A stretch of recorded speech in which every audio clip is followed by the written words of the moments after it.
А мы ничего сделать не можем, просто, сука, блядь, пушечное мясо, нахуй. Вот так вот мы воюем. Russians are depressed and terrified in Avdiivka. We are being attacked from all guns, but we can't do anything. We are just cannon fodder. Here is our roof, shows branches. 10 of us came in. All the corpses are scattered throughout the forest belt. Our infantry fighting vehicle was destroyed. We don't have any water, no food, no shovels for digging in. We collect food from the corpses.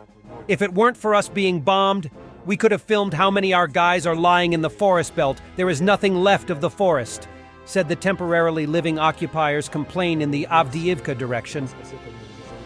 It seems that the approval of aid for Ukraine by the US Congress came as a big surprise to Russia. Judging by their reaction, they had no plan B and believed there would be no help. But it turns out that now Ukraine and the West are destroying the remnants of the high-tech part of the Russian army to bring it back to the 20th century. Another year of such a war and all Russia will be left with will be last-century weapons and meat assaults. Aviation, especially strategic aircraft, and the Navy will be largely destroyed. Meanwhile, NATO and China continue to increase their high-tech weaponry stocks. Russia is playing tactics in Ukraine and losing strategically. In a direct confrontation with NATO, it has less and less chances. Aid to Ukraine is essentially an ultimatum. It will now be about exhausting Russia. Yesterday's statements by Medvedev and Peskov are full of confusion and spite. What are short and long-term solutions for Ukraine's shortage of air defense systems and missiles? Ukraine urgently requires increased AD to safeguard its cities and infrastructure from Russian strikes. The West has the capacity to significantly enhance support. Here are a few actionable examples to bolster Ukraine's AD capabilities. The gravity of the situation has dawned upon the US and Europe. Given the scarcity of countries with spare batteries, it is crucial to initiate orders for AD systems in addition to giving a few existing ones. Ukraine's AD needs span short, medium, and long-range capabilities. Efforts should be made to pursue orders for Patriot, SAMP-T, NASAMS, IRIS-T, Skynet, Starstreak, Stinger, PRN, RBS-70, and any other systems that are available for production. It's crucial to acknowledge that these orders will take time and will not be sufficient. The remaining Gepards are in short supply, but the Turkish Korkut and the South Korean K-30 Beho systems could fulfill a similar role for Ukraine. Additionally, other short-range systems can also be considered for procurement. South Korea possesses a modern medium-range AD system known as the KM-SAM, which is based on S-350 and S-400 technology. South Korea has a track record of producing high-quality systems rapidly and at a reasonable cost. These systems would help Ukraine a lot. Acquiring systems from our allies and partners outside the EU benefits everyone. This is due to our slow and costly domestic production, as well as the opportunity to bolster their defense industry and create a more robust deterrent in their regions. In addition to these measures, it's crucial to acquire any remaining Soviet systems and missiles available internationally, as this will prolong the lifespan of Ukraine's existing Soviet AD systems. These proposed solutions are just a few examples, highlighting that there is much more that can be done to safeguard Ukraine and its civilians against Russian terrorism. The time for decisive action is now. This is how we fucking force people to go to SVO, Special Military Operation. A mobilized Russian was handcuffed to a piece of rail in the military unit 16871 in Sibirtsevo, Primorsky territory. The footage was filmed today and shows one of the soldiers who refused to fight on a bed, handcuffed to a piece of rail. Tomorrow they promise to force him to go to war. The best way to stop this is to let Ukraine win. Russia sending like 45 minutes worth of tanks to the front.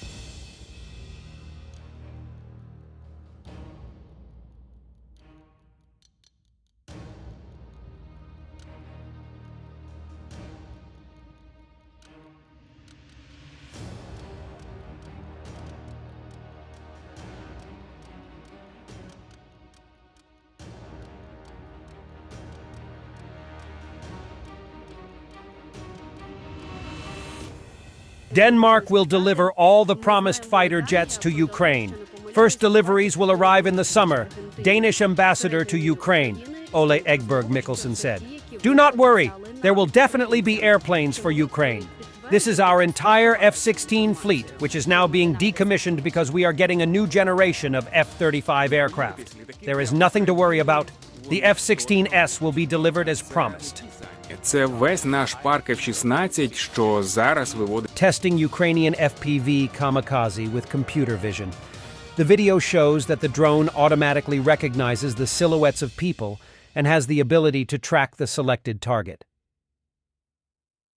The prohibition on providing Western weapons and training to the 12th Azov Special Forces Brigade of the National Guard is rooted in Russian disinformation. It's time to revoke this illogical policy. Azov's commander, Denis Redis Prokopenko, has recently advocated for the lifting of the prohibition on transferring Western weapons and training to his unit. Here are some of his takes. The ban on transferring Western weapons to the 12th Azov Special Forces Brigade of the National Guard of Ukraine has sparked significant concerns. Since 2017, U.S. consolidated appropriation bills have restricted the provision of weapons, training, or other assistance to Azov. Efforts to refute accusations of Azov being neo-Nazi have been unsuccessful, leaving the unit without necessary Western weapons. The ban resurfaced despite the Leahy Law, which demands a review of specific facts regarding human rights violations not being applied to Azov. During the defense of Mariupol in 2022, Azov faced a shortage of weapons. Despite this, the unit demonstrated high efficiency with limited resources, raising questions about the impact of this useless ban on operations and Ukraine's defense. Initiatives like the Tyloviki project have sought to address the challenge by raising funds for armored personnel carriers. However, the ongoing ban not only affects Azov's combat missions, but also tarnishes Ukraine's international image. It's time for policymakers in the West to recognize the truth and reconsider the stigmatization of Azov. As the lack of necessary modern Western weapons impacts Ukraine's defense capabilities and international standing. The Azov 12th Brigade is among Ukraine's most skilled units, and this prohibition is highly irrational and undermines progress. This unit is largely unrelated to the original Azov Battalion, which no longer exists. The basis of this prohibition is rooted in Russian propaganda.